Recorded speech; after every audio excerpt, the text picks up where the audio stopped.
Bismillahirrahmanirrahim. Ya, jadi teman-teman sekalian, kita akan memperdalam kembali tentang rencana pelaksanaan pembelajaran week 10. Mungkin bagi yang ikut micro teaching saya, nanti ada sedikit kembali pengulangan pembahasan saya tentang di sini pelaksanaan pembelajaran. Tapi sebelum itu, saya ingin memperdalam tentang kompetensi inti dan kompetensi dasar. Ya, sebagai pengumuman, bagi mahasiswa yang belum mengerjakan kuis pertemuan 9, silahkan dikerjakan sebelum dinilai dan direkap ya. Teman-teman sekalian, meskipun kalian nanti hadir, usahakan nanti tetap mengerjakan kuis ya, karena saya ingin menilai kelas itu dari kuis itu sendiri. Karena saya juga sulit sekarang melihat penilaian dari yang lain. Karena kehadiran juga sekarang sulit dipaksakan ya mahasiswa untuk hadir 100%, seperti pertemuan di kelas beda. Di sekarang penilaian saya lebih melihat dari kuis dan kemudian nanti ujian ya. Nah, teman-teman sekalian, apa itu kompetensi inti dan kompetensi dasar? Nah, kompetensi dan kompetensi dasar ini kan biasanya digunakan untuk kalian ketika akan menyusun RPP ya. Nah, kalau teman-teman lihat di di Google Classroom, itu di pertemuan ke-7 ya. Di pertemuan ke-7 itu, di pertemuan ke-5, ada keputusan Menteri Agama, yang ini, Keputusan Menteri Agama nomor 183 tahun 2019 tentang kurikulum PAI dan bahasa Arab pada madrasah ya. Nah, sudah pernah lihat dokumennya ini ya, yang tebal sekali. Itu sebagai kitabnya lah kira-kira. Kalau teman-teman, ya tadi ada yang mau bergabung.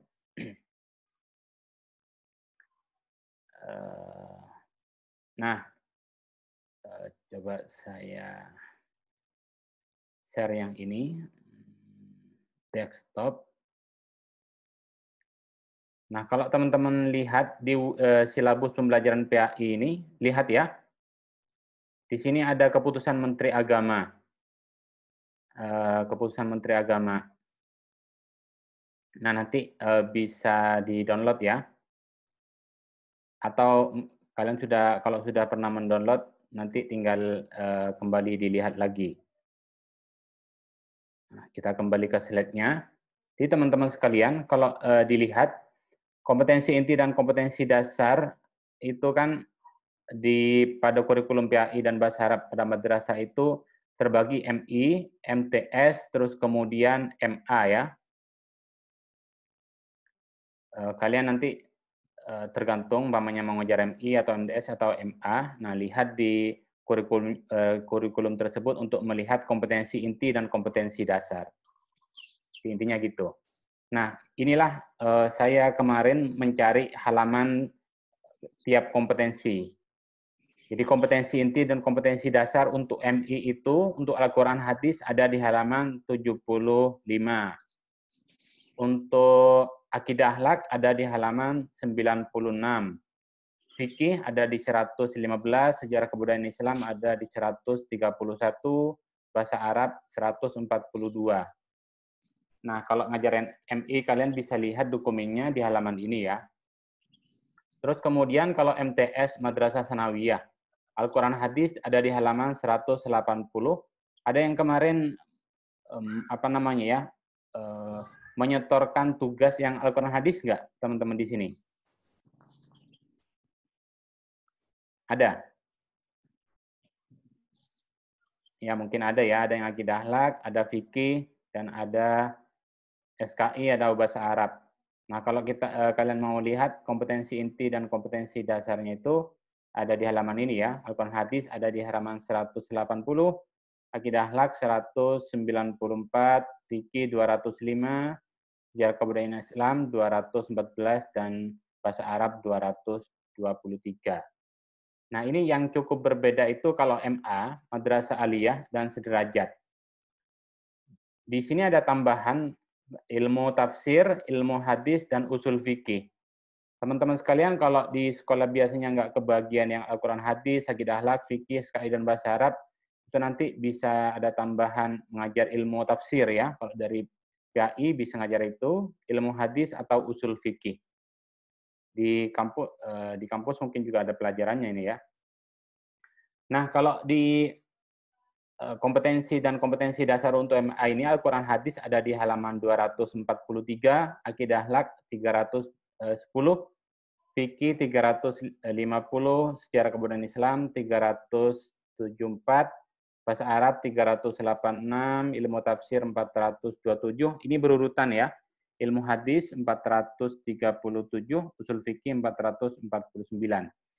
Nah, di dokumen tersebut teman-teman, kalau nanti seumpama saya ada kuis, seumpama saya nyuruh kalian untuk lihat kompetensi inti dan kompetensi dasar untuk Al-Quran hadis. Berarti ketika saya nyuruh kompetensi inti dan kompetensi dasar untuk Al-Quran hadis, tinggal lihat di halaman 242. Nah, sama teman-teman sekalian, kalau seandainya kalian nanti di sekolah kok di situ belum ada RPP, kalian berarti tinggal melihat dokumen tersebut ya. Dokumen yang saya bagikan, umpamanya Al-Quran hadis, tinggal lihat di halaman 242 dan seterusnya. Baik teman-teman sekalian, itulah kompetensi inti dan kompetensi dasar dokumen mengenai dokumen ya yang ada yang nyoret-nyoret ini, yang lagi main-main ini. Ya, jangan dicoret-coret ya. Ini bukan Ma'ruf Amin di teks apa namanya layarnya dicoret-coret. Ya, nanti yang coret-coret ini tolong dihapus ya, biar jelas.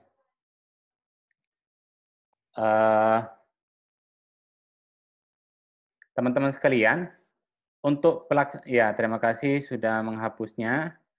Semoga dihapus dosa-dosanya ya.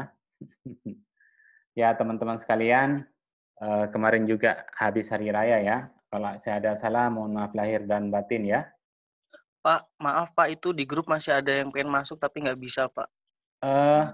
Iya, memang kalau tidak bisa masuk itu harus diinstal yang baru. Kemungkinan dia bukan apa namanya ya, harus update.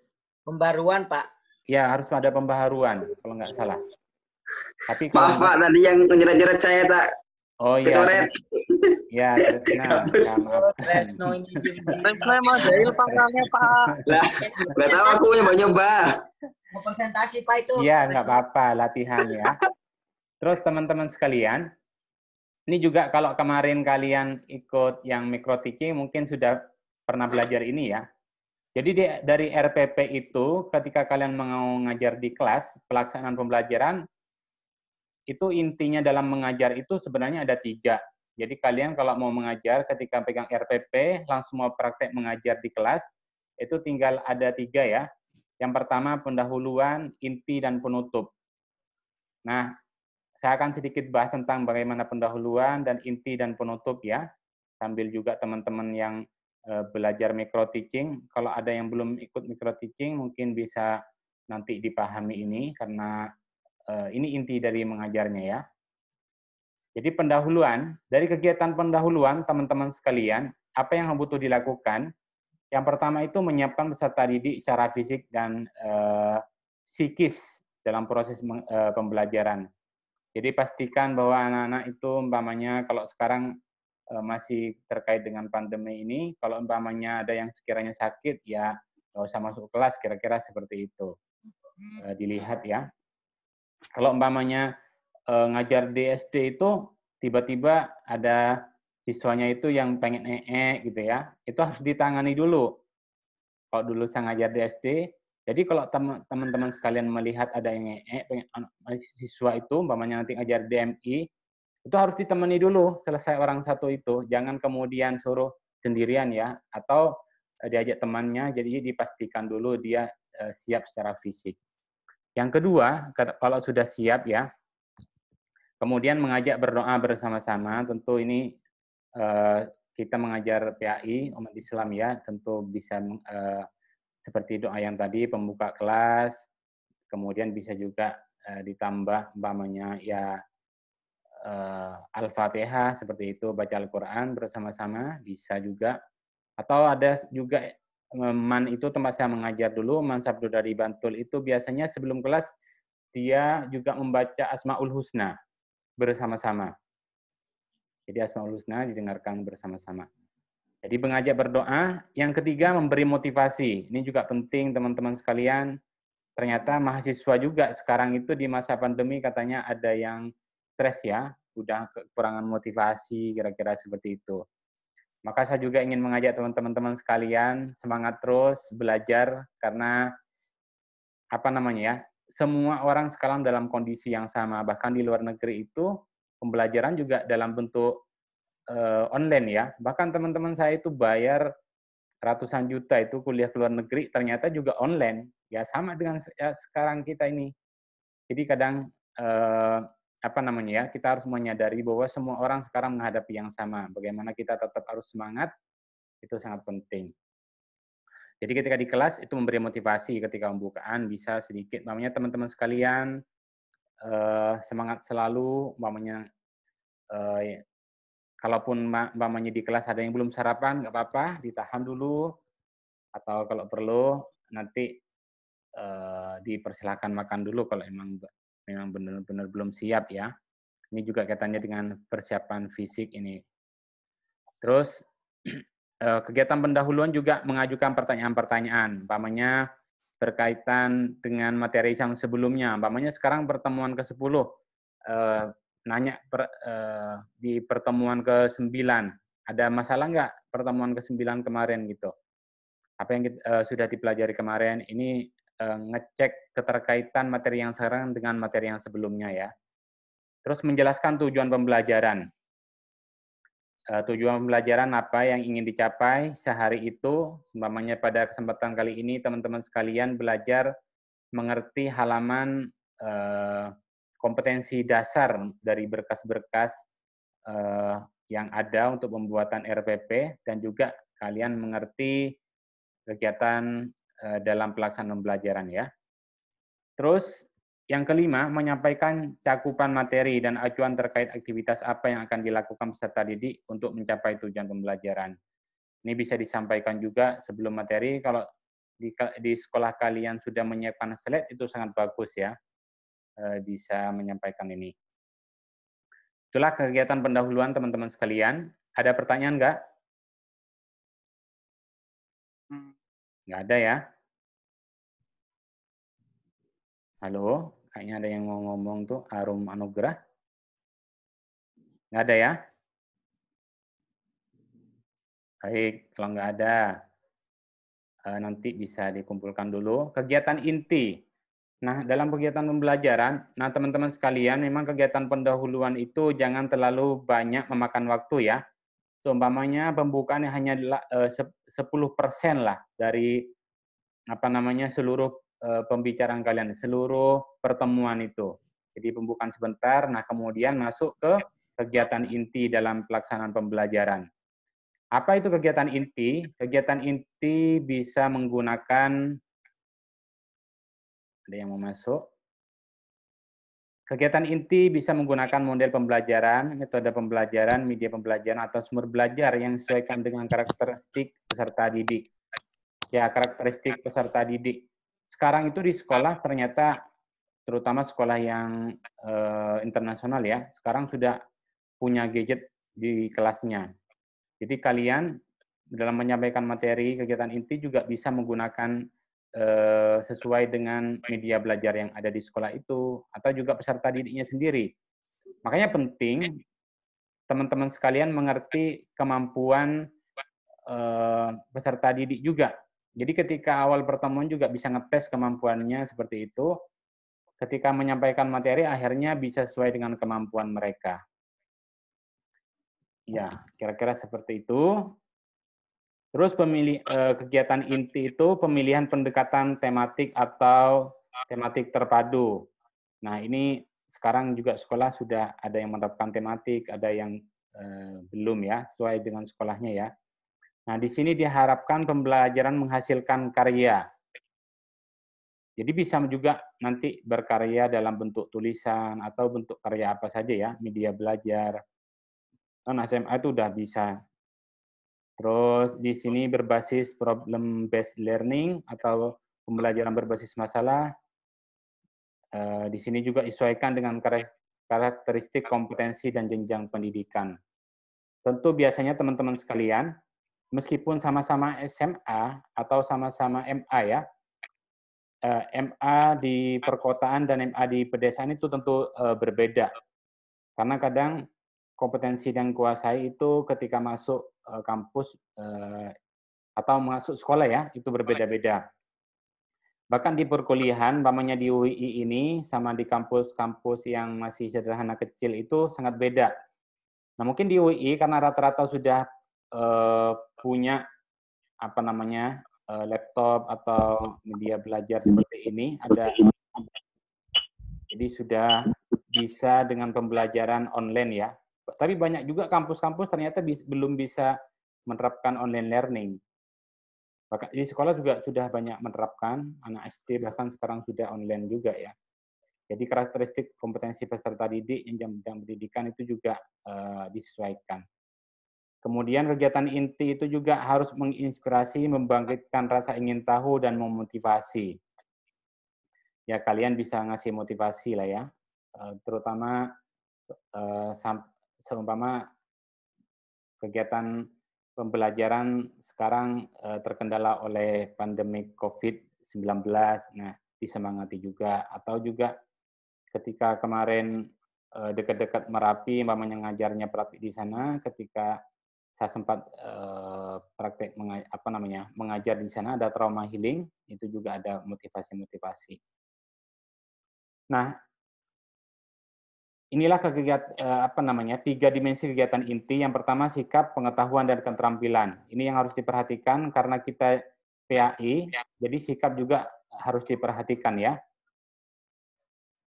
Selain juga pengetahuan dan keterampilan. Nah, dimensi sikap, teman-teman sekalian. Sesuai dengan karakteristik sikap, maka salah satu alternatif yang dipilih adalah proses afeksi, yang sampai kemudian bisa mengamalkan suatu nilai atau akhlak yang bisa ditanamkan. Seumpamanya sikapnya menghargai orang lain. Jadi bukan hanya pengetahuan yang dididik ya, tapi bagaimana dia bisa mengamalkan sikap-sikap akhlak yang baik. Ketika di kelas, setidaknya kita juga sebagai guru bisa respect ya, menghargai siswa. Dengan begitu juga siswa akan mengikuti akhlak kita. Termasuk juga umpamanya menutup aurat gitu. Atau kita tidak menggunakan tato. Itu juga penting karena itu sebagai nilai, sebagai dari akhlak ya, selain juga pengetahuan yang kita ajarkan. Kemudian dimensi sikap yang lain, sungguh-sungguh dan konsisten dalam melakukan proses afeksi agar terbentuk kebiasaan. Jadi kalau umpamanya masalah kedisiplinan, itu juga harus diajarkan, umpamanya disiplin masuk kelas jam 8 gitu ya, atau jam 7, ya udah harus terus sungguh-sungguh konsisten masuk pada jam tersebut. Karena kalau kemudian kita masuknya jam 7 contohnya, kita malah datangnya jam 8 atau jam setengah 8, itu kan seperti tidak mengajari bagaimana kita disiplin atau bersikap dengan konsisten gitu ya. Jadi itu teman-teman sekalian, selain dimensi pengetahuan, juga ada dimensi sikap. Nah di sini ada juga dimensi pengetahuan. Pengetahuan dimiliki melalui aktivitas mengetahui, memahami, menerapkan, menganalisis, mengevaluasi, dan mencipta. Ya teman-teman sekalian, ketika menggarap RPP, usahakan jangan hanya kata-kata mengetahui ya. Seumpamanya mengetahui cara berwudu. Nah, di sini kalau bisa juga bisa menerapkan contohnya, yang bisa mempraktekkan cara berwudu. Nah, itu sangat penting.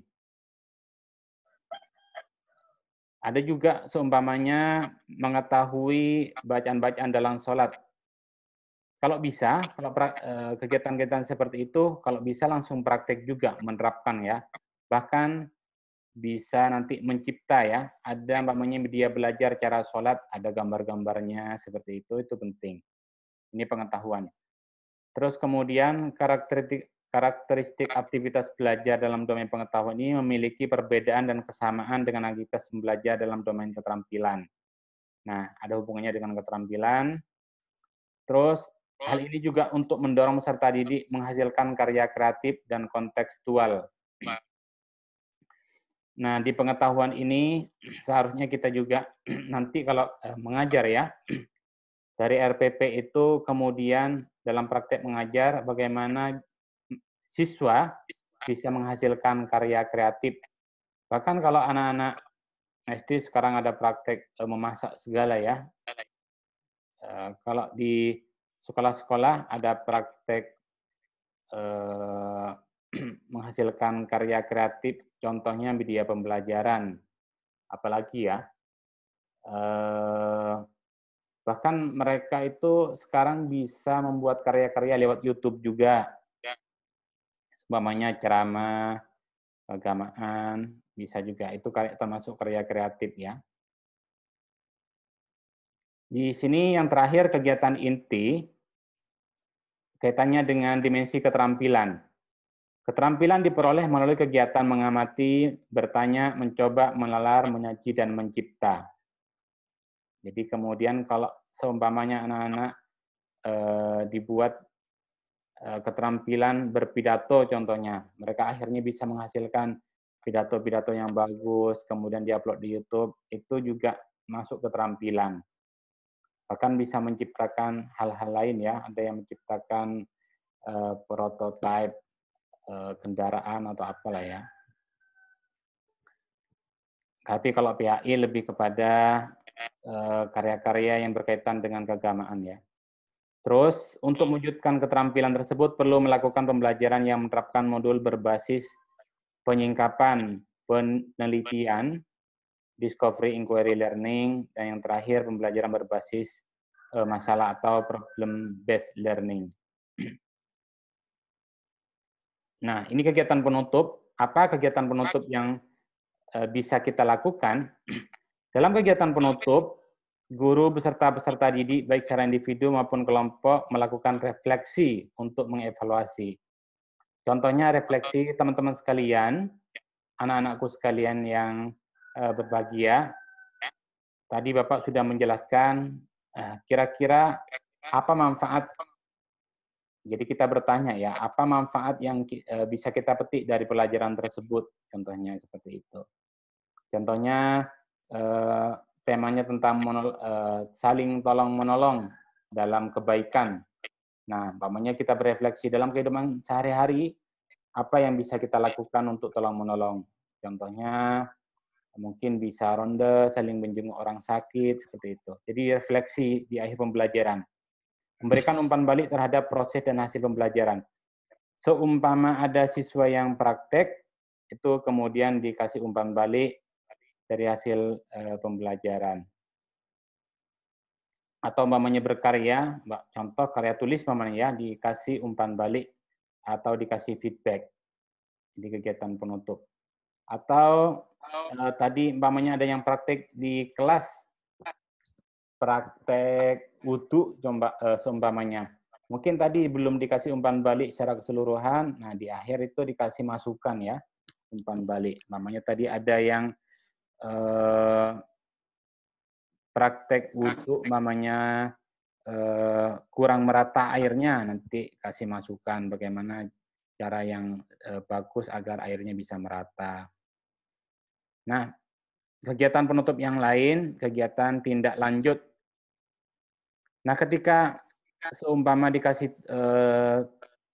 tugas, itu harapannya minggu depan itu bisa ada tindak lanjutnya juga ya. Atau nanti di sini juga berbentuk tugas individu atau kelompok. Nah, ini bisa dilakukan proyek kelompok ya. Kalau di mahasiswa itu kan ada tugas presentasi bersama-sama atau bisa mengerjakan makalah bersama-sama seperti itu. Kegiatan penutup yang lain adalah menginformasikan rencana kegiatan belajar untuk pertemuan berikutnya. Nah, pertemuan berikutnya kita akan belajar apa? Contohnya kalau mata kuliah kita hari ini, kita sudah mempelajari tentang bagaimana membuat RPP dan bagaimana mengetahui apa namanya ya, cara membuat RPP yang bagus dan bagaimana kemudian dalam pelaksanaannya. Nah, minggu depan kita akan belajar instrumen penilaian. Dan yang terakhir, kegiatan penutup itu mengakhiri proses belajar dengan mengajak bersyukur dan berdoa. Namanya pada kesempatan kali ini, mari kita baca hamdalah bersama-sama. Alhamdulillahirabbil alamin. Terus kita tutup dengan doa ya. Alhamdulillahirabbil alamin. Ya, Alhamdulillahirrahmanirrahim. ya, alhamdulillah. Bentar lagi kita tutup ya. Ini penjelasan terakhir tambahan. Jadi sasaran utama pembelajaran PAI dan bahasa Arab adalah membentuk akhlak. Jadi teman-teman sekalian, ini selalu diingat, kita mengajar di sekolah itu sebagai guru PAI itu membuat karakter peserta didik semakin bagus ya.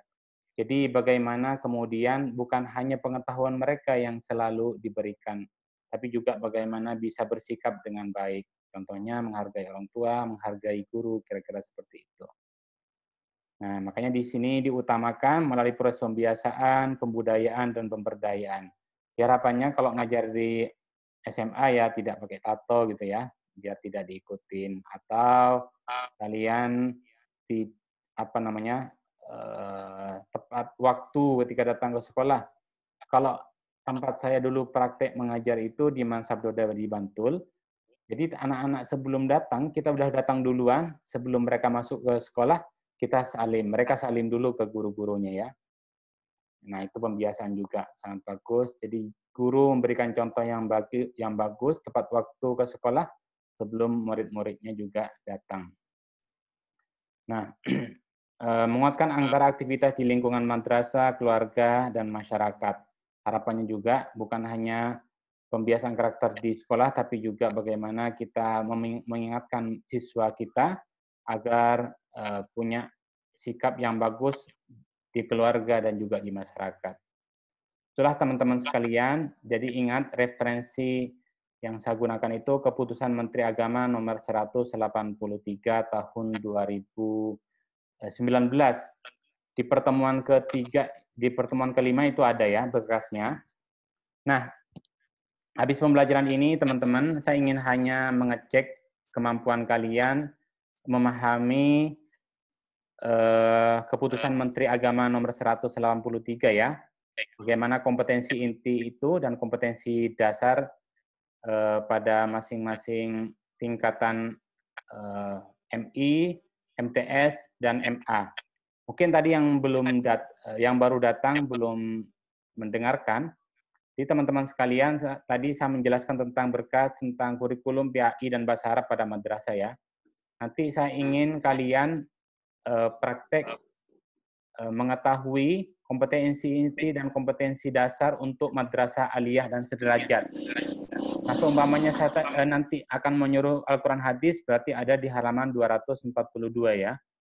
Atau materi yang lain, umpamanya fikih, tinggal lihat halaman 350. Ini kuis ini saya ingin memastikan bahwa kalian benar-benar bisa melihat keputusan tersebut dari kurikulum PAI ini. Kan kalau kemarin saya memerintahkan kalian mengumpulkan RPP itu kemungkinan bisa mengambil dari internet ya. Nah, harapannya pada kesempatan kali ini nanti di kuis kalian bisa mengambil sendiri kompetensi inti dan kompetensi dasar pada madrasah aliyah atau sederajat ya. Mungkin nanti fikih ya. Nanti lihat habis materi ini. Ya, itu saja penjelasan dari saya, kurang lebihnya mohon maaf. Silakan jika ada pertanyaan. Ada pertanyaan, teman-teman sekalian? Halo? Nggak ada ya? Baik, kalau nggak ada, silahkan teman-teman sekalian aktifkan kameranya, kita foto bersama-sama.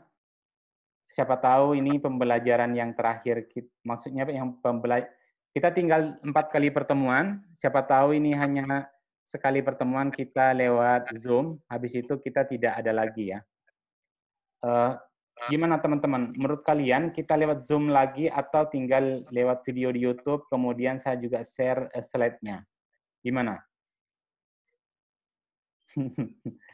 Nggak apa-apa Pak, di YouTube juga. Oh iya, di YouTube juga ya. YouTube Pak, sekalian nonton Yonglek.